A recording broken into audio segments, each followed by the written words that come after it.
संख्येने आम्हाला निवडून दिलेलं आहे, प्रचंड बहुमत आमच्या बरोबर आहे आणि त्याचा फायदा हा जनतेला झाला पाहिजे ही पावलोपावली आमच्या सगळ्यांची भावना असते। त्याच्यामुळे वेगवेगळे प्रसंग उद्भवतात, परंतु तो शांतपणे सामोपचाराने मार्ग कसा काढता येईल। काही काही जण समोरचे लोक टपूनच बसलेले असतात, अरे आपण इतके कमी निवडून आलोय, काहीतरी आपल्याला संधी मिळाली पाहिजे। आता परवा पण 4-5 दिवस मुंबईत घडलं, त्याचा पण काही वेगळ्या पद्धतीनं आपल्याला राजकीय फायदा होतो का काय हाही घेण्याचा केविलवाडा प्रयत्न काही काही केला। टीव्हीच्या समोर जायचे, चॅनलवाले तयारच असतात, तुझं काय म्हणणं आहे, तुझं काय म्हणणं आहे, हे लगेच सांगायचं यांचं म्हणणं काय।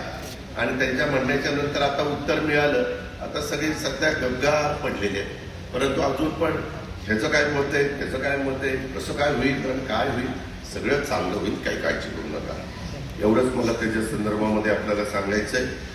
आज महाराष्ट्राचा वेगवान विकास पाहून देशातले आणि इतर राज्यातले देखील आपल्याकडं